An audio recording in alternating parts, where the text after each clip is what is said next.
Hello, and thank you for watching this on-demand webinar presented by Henry Schein's Dental Academy in partnership with Henry Schein's Dental Business Institute as well as Jameson Dental.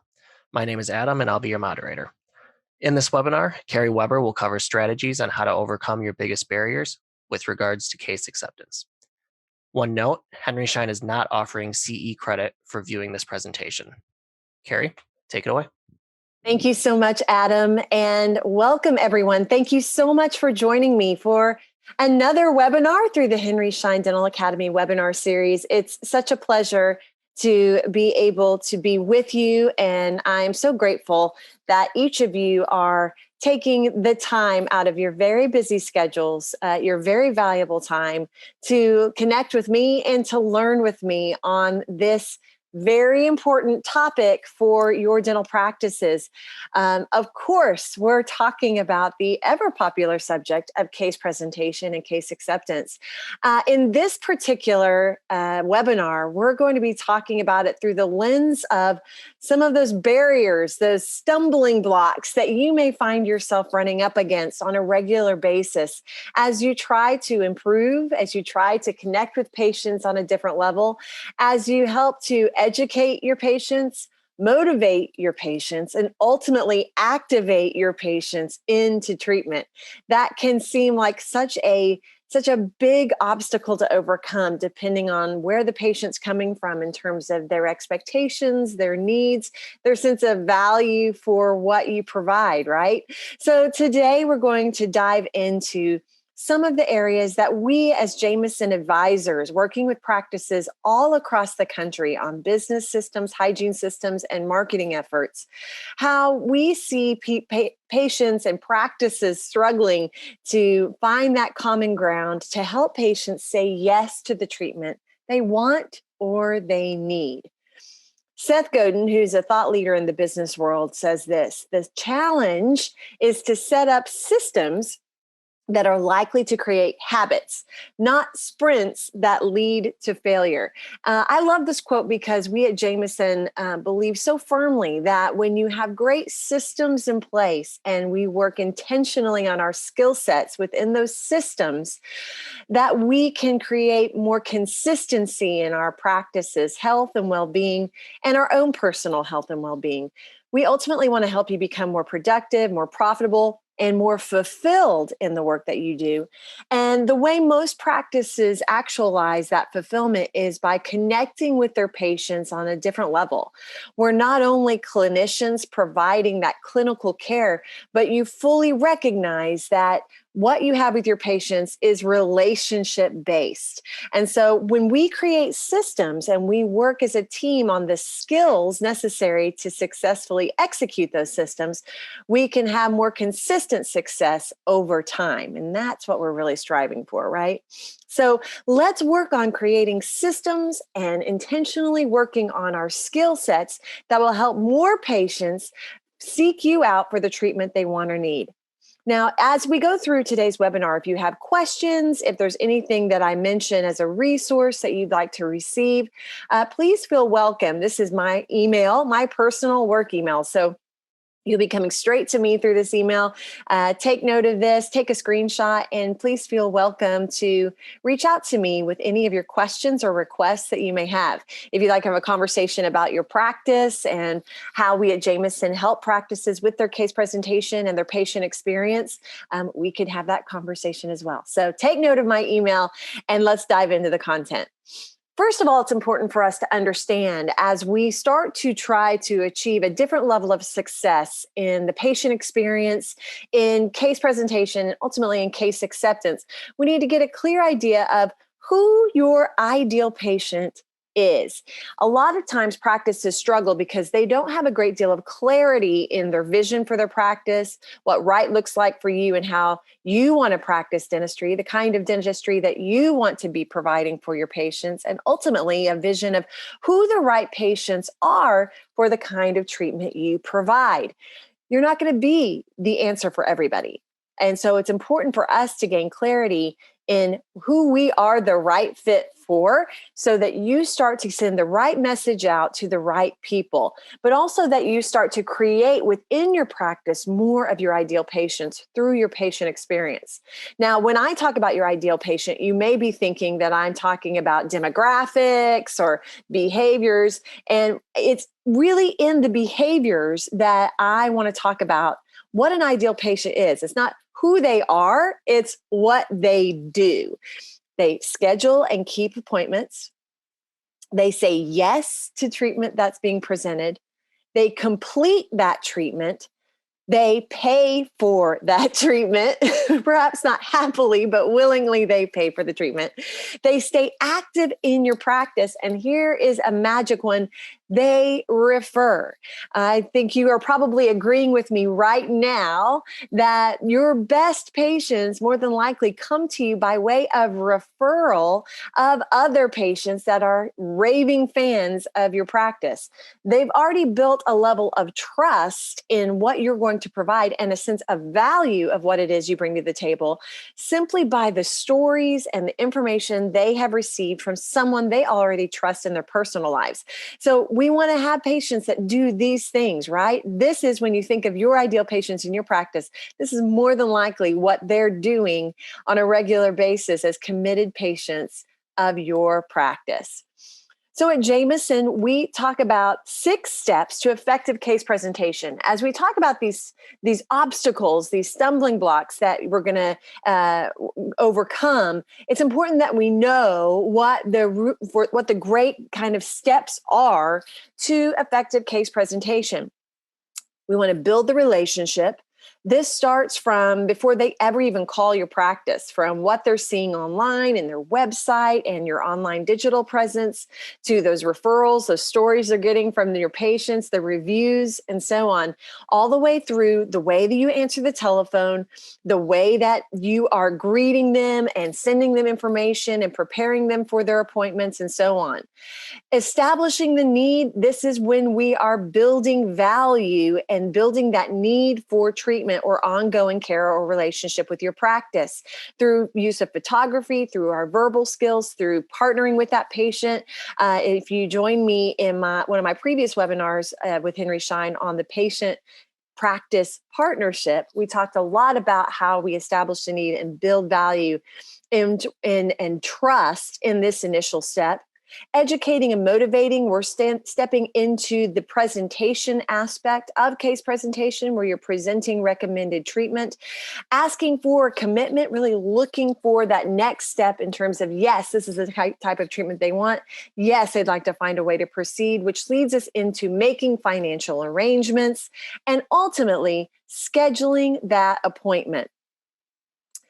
So the question is, if those are the 6 steps, not so simple, even though they sound very simple, if those are the 6 steps, are you getting in your own way in terms of helping more patients say yes to the treatment they've told you they wanted or that you've identified that they ultimately need? Because I think you and I would both agree, if patients are walking out of your door, not proceeding with treatment that they've wanted or that they ultimately need, then we all lose, right? When you agree that the patient loses, and so does the practice, because they came to you seeking something or needing something, or you have discovered something that's only going to get worse.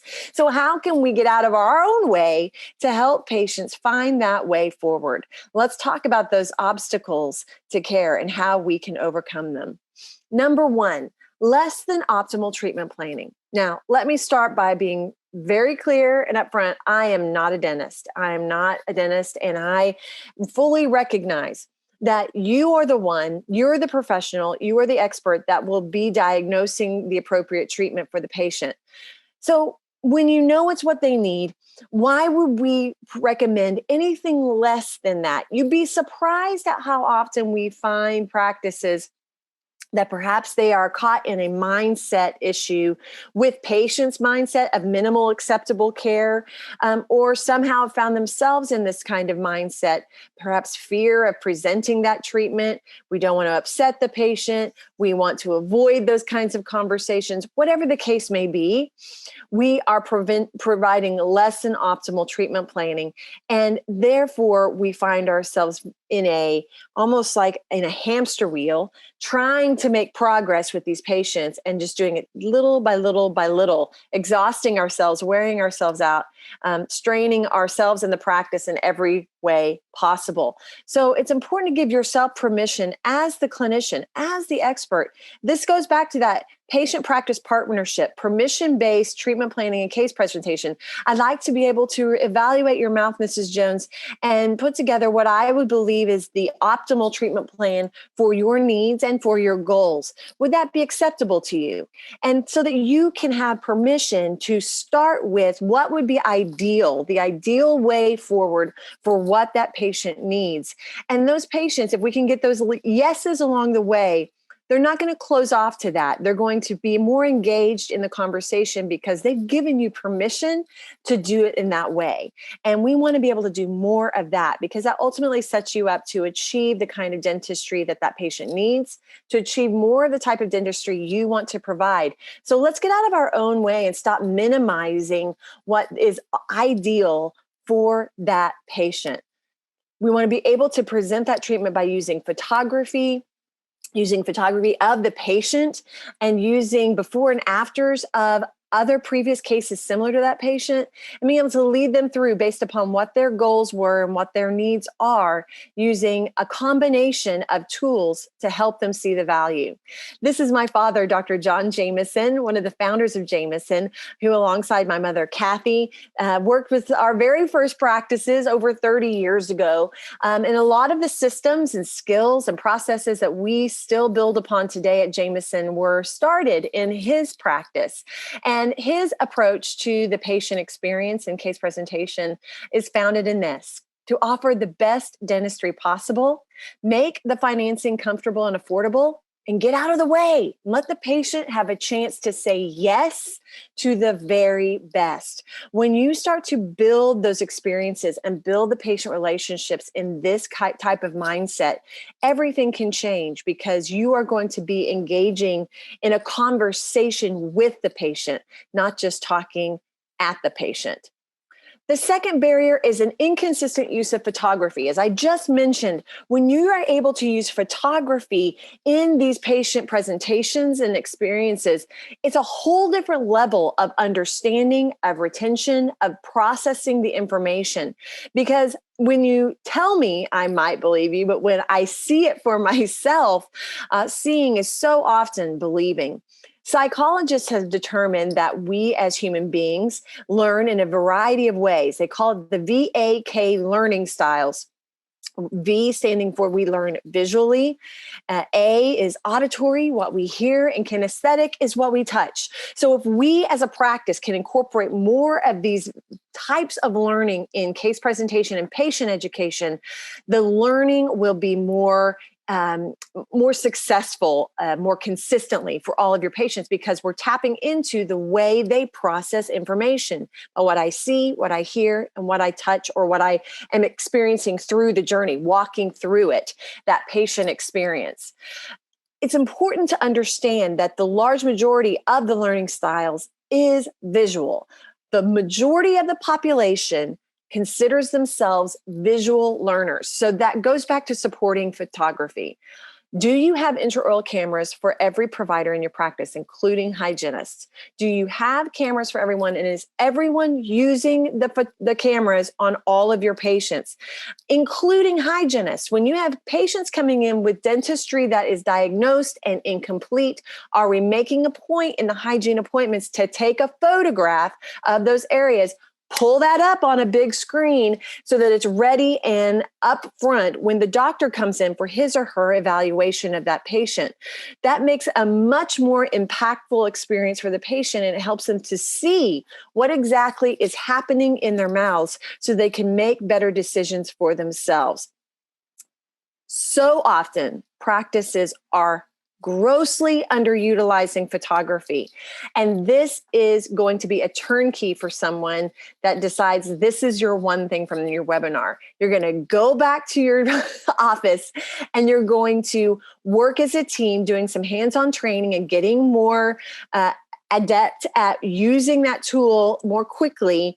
And we're going to become more competent and more confident in using photography and incorporating that more and more in the patient's journey, especially in treatment presentations. As I had said earlier, showing the patient what's happening in their mouths, showing them examples of cases similar to theirs. So building that archive of cases where you have permission to share those and showing me what's possible will make all the difference in the world. So use your cameras, both your digital cameras, your intraoral cameras, use it as a visual aid to show your patients exactly what you're talking about when it comes to what you're diagnosing and presenting and recommending to them.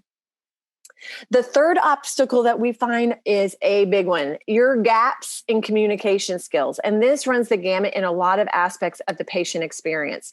But we need to understand, as you probably heard me say before in previous webinars, there are 4 pillars to the patient practice partnership. And that is building trust, building a sense of need, building a sense of value, building a sense of urgency. But it also helps when you're thinking of treatment presentation and that patient's experience with you, understanding of what you're recommending, and a sense of loyalty to your practice. When we communicate with care and intention, that is an experience that builds a great deal of loyalty. And that's where you get those referrals. So it's important that we take the time to understand how to best communicate with each other as a team. That's a whole other webinar topic, but how to communicate with our patients and how to listen and see and look for the cues in our patients that helps us to see if we are indeed having a good conversation and are making progress together. One of our favorite behavioral style programs is the DISC personality profile, the behavioral profile. And many of you, I'm curious, have any of you taken the DISC before, where you're either on the extroverted side, where you're a D, more dominant, an I, an influence, you're social butterflies, your S's who are more reserved, you're very loyal, patient, family, conscientious. The C's, they're very detail oriented. They want to know all the details, where those D's want to you just get to the point, give me 3 bullet points and I'm out of here. So understanding how we can best communicate to the patient that's right in front of us to assess and have an awareness of how they like to learn, whether maybe we're being too forward. Perhaps we need to calm it down a little bit. We need to match that energy a little bit more. I really struggle with this because, shocker, I'm a DI. I'm very assertive and outgoing. So I can be very overwhelming to more reserved, introverted people. So when we have those conversations, I need to give room for those people to ask questions, to share their concerns, or to process the information for a little bit more and consider their options. So it's important for us as a team to start practicing and discussing what are the different personality styles of our patients and how can we address the way they would best receive information through our patient experiences in a different and more intentional way. You can do that by mastering and working on continuously your verbal skills and your listening skills.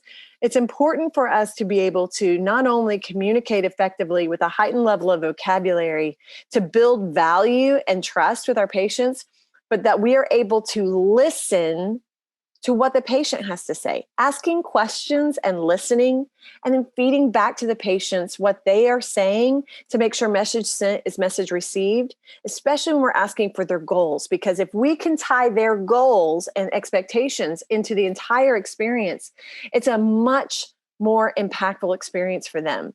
So mastering our verbal skills and asking questions and listening. When you think about a new patient experience and having those initial conversations with them prior to evaluating the health of their mouth, these are 2 questions that my father asks to every single new patient. What are your goals for your mouth, your teeth, and your smile? And what are your expectations of me for your care? So when you think about when you're getting to know a patient before you do a comprehensive oral evaluation, you may want to ask them these questions and then remember what their goals are, what their expectations are. Are they fearful? Do they have anxiety? Do they have a big event happening in the very near future? Do we need to be aware of a timeline? Do they want something, a big change in their mouth, or do they just want to maintain and keep their teeth for a lifetime? Whatever their goals are, to make note of those, whatever their expectations, what any concerns they may have, the sooner we can know those, the better, because we can do the good work of finding solutions for the things that may be getting in their way. Again, as I mentioned, permission-based case presentation. So when you want to open lines of communication and present treatment, you can say something like this: Mrs. Jones, I've prepared for you what I would consider the best possible treatment plan for your situation based upon your goals and what we have identified in our evaluation. May I permission to present to you what I would consider the best? If this was myself or a member of my family, this is what I'd want for them. You, in return, have permission to accept all of it, some of it now, some of it later, or none of it at all, because you are in control. But I'd like to have permission to present what I would consider the best way forward, and we can go from there. Would that be all right with you? And more than likely, they're going to say yes. So, working on how you even engage in that treatment. Mrs. Jones, I've diagnosed some areas. I've seen some areas of concern that I'd like to present to you. May I have permission to show this to you and give you my recommendations? In my opinion, this would be the best way forward to get you to a state of health and help you achieve the goals that you shared with me in our initial conversation about keeping your teeth healthy for a lifetime. May I have permission to present this to you now? You can see how this could go differently in a variety of ways. Your verbal skills and practicing that, asking questions and listening and incorporating their responses into your conversation is going to build that trust, need, urgency, and value more quickly than anything else that you can do. Asking questions and listening. The next obstacle that we find frequently is leaving patient financing or the financial aspect of their care up to the patient to figure out. And it's important that we know it's a courtesy, it's a service that we're providing to our patients to help them with financial options and solutions in our practice to help them find the way forward for the care they want or need. The ADA Health Policy Institute has found that the main barriers to getting needed dental care all relate to affordability. In fact, Care Credit and Synchrony Financial found some years ago that consumers take up to 70 days, just short of 70 days, 69.8 days to make a dental purchasing decision. So the financial aspect is so important that a game changer for you is your patient financing options. And so what are you doing with patient financing? More than likely, you all have some form of it in your practice. And also, more than likely, you're underutilizing it. You're not making it a consistent option for your patients. And what if that was the turnkey for them? What if finding a comfortable way to fit it into their family's monthly budget was the way that they could find to go forward? And we weren't presenting that to them. So let me encourage you, if you are involved with Care Credit and patient financing companies, that you reach out to those representatives to help you with the tools and resources they have available, all the way from a patient finance, like the financing calculator that can help you break down an estimate of how much the monthly investment would be for treatment, all the way to identifying who may already be in the Care Credit family of helping them move forward with treatment. This is a courtesy to you from these companies to help you make the most of that service and solution that you already have in your practice. It could make a difference of a 10, 15% increase in case acceptance. And wouldn't it be worth it if that were the case? So I encourage you to reach out and get some training to see where are there tools that perhaps we didn't even realize were available or we're not using as effectively as we could, and how can we do that better? Another game changer, in our opinion, is a treatment coordinator. This is your partner, doctors, in helping you move patients forward with treatment, because this allows you to do what only you can do, doctors, which is talk about the treatment itself. And then you have someone that has the capability and the confidence in the treatment to answer those questions and to confidently support that recommended treatment, while also has the confidence in quoting fees and helping with the financial solutions that you have in your practice, helping put financial arrangements into place, and ultimately scheduling that first appointment. So if you don't have a treatment coordinator in place, reach out and let me tell you some other resources that you could utilize when you're looking for that right person. Chances are there's someone in your team that could wear that hat. And it's just a matter of giving that a priority in your practice to help you move more patients forward into care. The other game changer when it comes to this is the 5-star customer service. My favorite of this whole slide is the one from American Express at the end, that 77% of consumers have chosen not to use a business because of poor customer service. So when you think about, why are patients not moving forward? Why are they telling us, I'll think about it? If your patient experience doesn't reflect exceptional and excellence, why would they say yes? They have a choice just as much as you have a choice to do what you do, and they have a choice to be taken care of by you. So we need to be delivering, as Kim Blanchard, the author of Raving Fans on Customer Service, the book on customer service, says, we need to be delivering everything that's expected plus a little bit more. Interestingly, coming out of COVID, a study in healthcare in the hospital realm found that 9 out of 10 patients thought their care from their physician was as good, if not better, than before COVID, according to Accenture in late 2020. And this is what they attributed it to: a more personalized, better response, a quicker response, and a more convenient access through new communication challenges or channels, pardon me. And why I think this is interesting is this is all those reasons are customer service efforts that we were doing in a time of distress, right? We were being very reactive and serving our patients at an elevated level to make sure they were comfortable, to make sure they understood and were communicated to. And in return, the patients had this whole new level of expectation of an experience because it was so elevated in that season. So taking a look at your patient experience, are you better and more personalized than the person down the street? Do you respond quickly? Do you have convenient access through communication channels and otherwise for your patients? I like to ask the question of, or to me, customer service is answering this question: how easy do you make it for patients to get what they want or need from you? How easy do we make it? And that's going to lead you down the discovery process of where you need to focus attention in your practice to elevate your customer service for the patient's experience. Horst Schulze of the Ritz-Carlton says this, that the patients you serve, for him, they were guests in their hotel, but for you, it's the patients you serve want 3 main things. They want a service with no defects, which means those systems, that process, that entire patient experience, that needs to feel seamless, elevated, a wow experience. They want timeliness. So we can't run behind people because that's important to the people we serve. And they want the person with whom they're dealing with to be nice to them. So when we think about patient care, when it's busy, when it's a hard day, when we're feeling rushed, and that one patient asks that question we have been asked 500,000 times, you have to remember it may be 500,001 for you that you've answered that question, but for that patient, it may be the first time they've ever asked that question. So we have to represent excellence and look at the patient experience from the lens of the patient. If you were a patient in your practice, would you consider your experience to be exceptional? If there's any aspect of the experience that you would say no, then that's where you need to refine.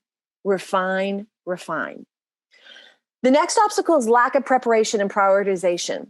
We need to be preparing for success, maximizing the tools you have, such as the cameras, the patient financing, doing our due diligence before we're even presenting treatment, prioritizing the time necessary to have an effective and successful and clarifying conversation with the patients and giving them the opportunity to consider their options, and elevating our verbal skills in those conversations. This all takes intention, prioritization, and work. Preparing together what you're going to be presenting, especially in large comprehensive cases. There you are, doctors. This is a client of ours from Texas, and your treatment coordinator, preparing your presentation so that we're all on the same page and ready. Daily huddles. Are you preparing for the most productive and effective day possible? When are those new patients coming in? When is their diagnosed treatment that we need to address coming in that day? Who's going to be doing what? When are we taking the photography? When are we going to do this? And planning together, orchestrating our day more intentionally for a successful outcome. The following obstacle is slow follow up, no follow through. So a game changer to me is maximizing your patient communication software. Does the software you utilize do everything that you need it to do? Does it help you accomplish your goals in patient communication and connection? And if the answer is no, perhaps again, you need to do some training, watch some videos, make a call to a representative from that company, and get the training necessary to maximize the tool that you're already investing in. So often we are underutilizing patient communication software, especially after COVID. So many of those companies really stepped up and refined and added to their service mix, from two-way texting, text to pay, being able to email out treatment plans in a really beautiful and professional manner. All of those tools are something that you can ask about or explore or look and see for yourself. Are we using these tools in the best way possible? Or again, how easy are we making it for a patient to get what we want or need? If Care Credit and Synchrony are saying it can take up to 69 days for a dental purchasing decision to be made, then our process of case presentation cannot stop at the consultation. We need to have a follow-up process. Are we texting them? Are we calling them? Are we emailing them supportive resources and educational information? Are we checking in sometime later to make sure they don't have any questions for us? Staying at front of mind. So remember, when you think about the case presentation process, it goes not just to the treatment presentation at that appointment, but there is a follow-up and follow-through process that I want you to start mapping out. Finally, fire hosing patients with information and options. Sometimes we go too far and we give our patients 50 options for care, and the patient just feels like they may as well be playing pin the tail on the donkey. But put a blindfold on, turn me around, I'll just point at one, and this sounds good. Remember, they're looking to you to be the expert to help make this decision with them. And so we need to be simplify it, help clarify it, and start with the best option for them. And then we can explore our ways from there. If I've given way too many options, I'm just confusing the daylights out of that patient and more than likely overwhelming them to where they are in a flight or fight mode, right? So make your presentation clear and positive. This is the diagnosis. This is what I recommend. Here are the advantages of proceeding. Remember, the photography before and afters.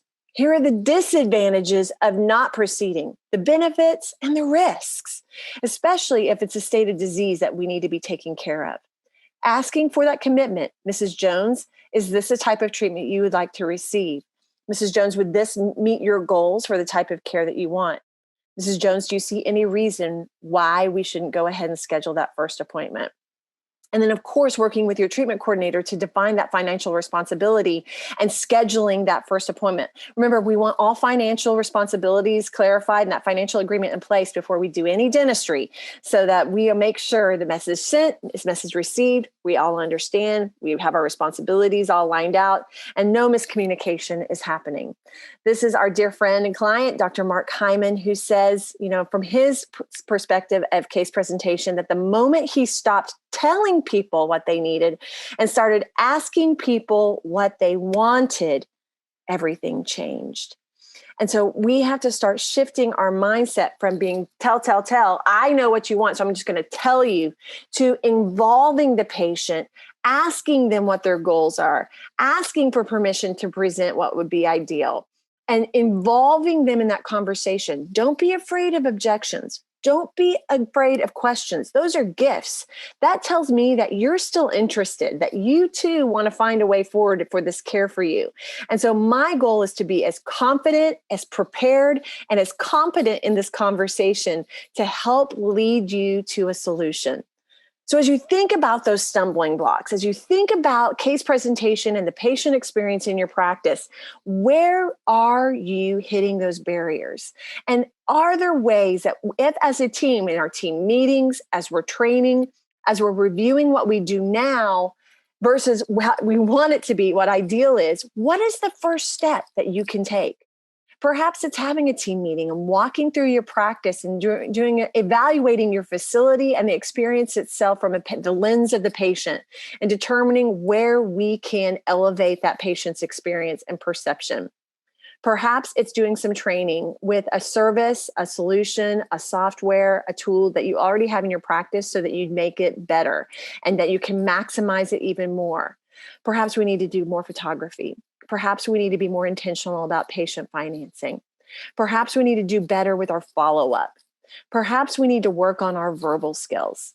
Whatever the case may be, identify it and figure out what's the first step to improvement. I love this Japanese word called kaizen. In a nutshell, it means change and good, continual improvement. And that's what you find with practices that are committed to excellence and are delivering excellence and are getting the kind of success that's ideal for them, is they are continuously working to develop and improve as a team. It is a part of their practice culture. Development, training, and ongoing learning for the pursuit of excellence in our clinical care, but also for our patients' care and the patient's experience. So incorporating Kaizen in your practice might be the first step that you need to start to committing to. If you're looking for something to help you and your team move forward and continuously grow and develop in these areas, I want to invite you to visit Jameson's online learning platform, Grow. This gives you video learning pathways that have specific areas of focus in topics that are most relevant for dental practices, from the patient experience to case presentation to scheduling, telephone technique, marketing, goal setting, team meetings, and so on.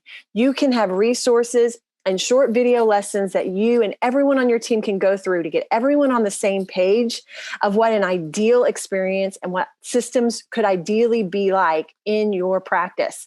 Just grab your phone right now and take a picture of this QR code right here in this little phone image here. This should take you directly to a landing page for Henry Schein customers that gives you a month of Grow for free if you choose to sign up through that page. So I want to invite you to go learn more about Grow, sign up in an individual membership or as a team, and use this as a tool for your continuous learning, training, and growth.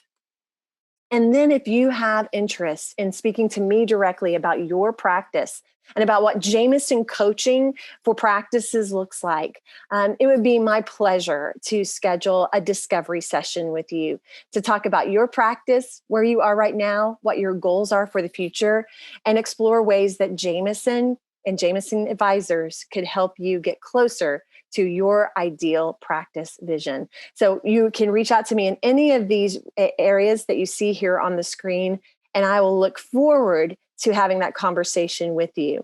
In the meantime, explore your patient experience. Where are you hitting those barriers? And how can you, through small refinements, improvements, and doing the intentional work, can you help more and more patients overcome the obstacles that may be getting in their way of receiving the treatment they want or need? And with that, Adam, I turn it back over to you. Thank you all so much for joining me. Thank you so much, Carrie, for joining us once more with another excellent presentation. If you have questions on this topic, please feel free to reach out and connect with Carrie and the Jameson Dental team, or you can email us at webinars@henryschein.com and we'll route your question accordingly. Additionally, if you're interested in attending future Henry Schein webinars, please visit henryscheindental.com/webinars for our upcoming schedule. Thank you for watching, and we hope you enjoyed this webinar.